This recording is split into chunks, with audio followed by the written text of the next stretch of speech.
back with my thoughts on Rocky 5.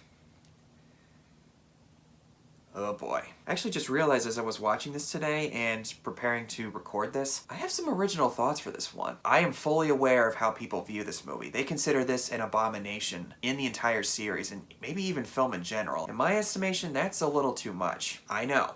That's probably going to shock some of you. Stallone, Talia Shire, and Burt Young return once again, with some new faces in here. Tommy Morrison and Richard Grant as George Washington Duke, and Sage Stallone, Stallone's actual son, who's Rocky Jr. in this one. Yeah, I would say kind of fitting, but that plays into some of my problems with the movie, which we will get to. Written by Sylvester Stallone, and John G. Avildsen, the original director for the first film, returns to direct this one. Until recent years, this was seen as the end of the Rocky series. Probably not the smartest way to do it, though. I might have felt somewhat mixed or lukewarm about Rocky 4, but there was at least some emotional weight that would pull you in. This one, they go with some really strange choices that I think in a way regresses Rocky Balboa, but also I think it's somewhat of a realistic turnout. The only problem is I don't think it really fully manages to grasp me as I think that the filmmakers were hoping that it would start to do. Rocky comes home from Russia, pretty shaken up physically over the fight. I mean, you take those kind of blows to the head from a guy who's about 8 feet tall, there's bound to be some physical issues, and we see that later in the movie, when he goes to visit the doctor. Rocky comes home to reunite with his son, who's somehow aged a few years older.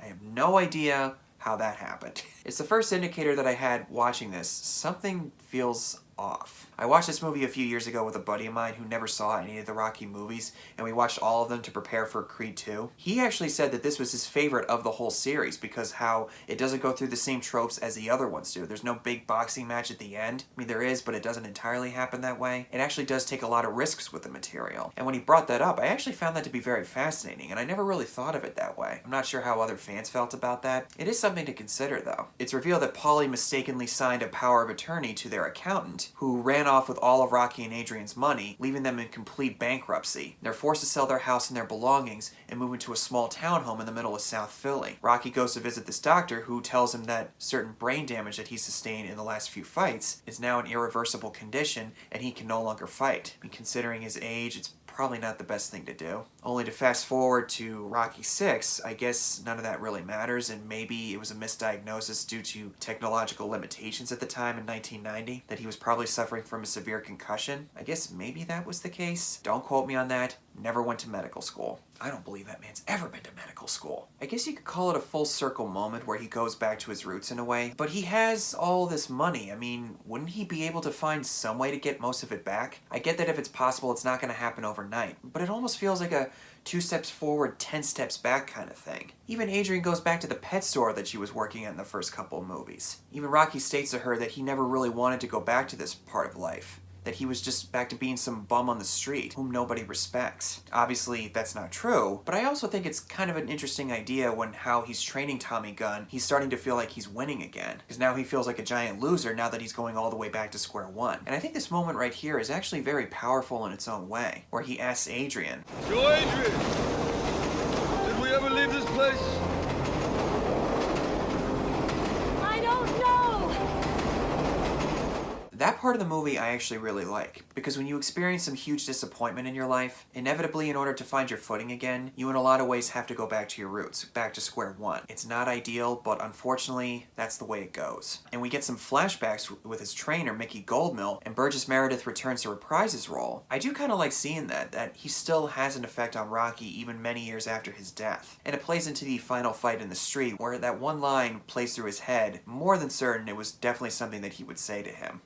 In his own unique way, you could say that he was an angel on Rocky's shoulder. When it comes to Rocky Jr., played by Sage Stallone, he's going through a certain amount of emotions too, living this very comfortable, rich lifestyle, now having to go back to square one in a life that he's never even known about. Picked on by the school bullies, then he starts to hang out with these kids, which has a very bad influence on him, and it's all because Rocky's devoting all of his time to Tommy Gunn. I never really looked into the consensus of how people feel about Rocky's son in here. Plays his part fine, but I don't know, it didn't really do it for me. And I don't like saying that because I know acting is a really hard job to do. I do feel like Sage Stallone's performance in here isn't the greatest. The worst though is Richard Grant. He is so obnoxious and loud in here. Every time he shows up in this movie, I immediately roll my eyes and go, ugh. I get what the intention is, but he has no other purpose in this movie than what he already has. He starts off by trying to get Rocky to fight this other fighter, Union Kane, and then Tommy Gunn shows up asking for Rocky to train him, and then he later ends up being deceived by George Washington Duke, brainwashed into thinking that Rocky does not have his best interest at heart, and doesn't even thank him when he beats Union Kane in the ring, giving all the credit to George Washington Duke, which is clear that it crushes Rocky's spirits. And that's probably my least favorite part of this movie. Tommy Gunn. So what exactly is the big deal with Tommy Gunn? We don't know. We don't know anything about this guy, other than the fact that he has a huge urge to fight, but he also doesn't have the fighting heart that Rocky has. He just somehow is very, very hungry and desperate to win that heavyweight title. What exactly is the reason for that? Don't know.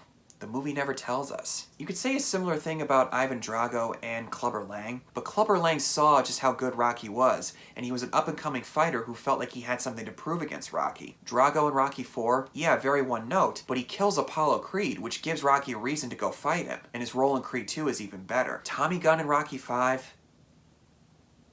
there's nothing there.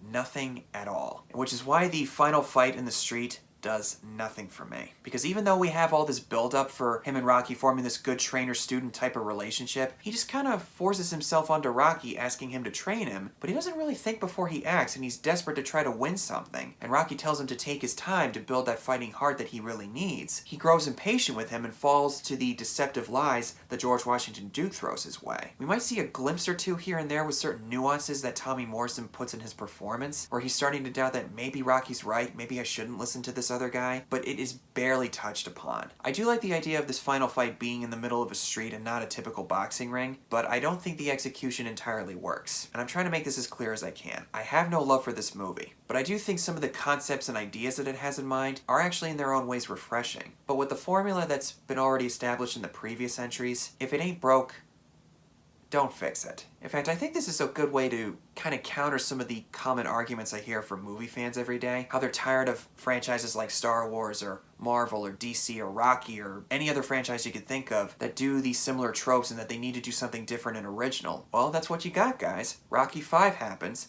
and you guys trash it for it. You knocked him down, why don't you try knocking me down? My ring's outside. I just realized I don't really have much to say about Rocky V.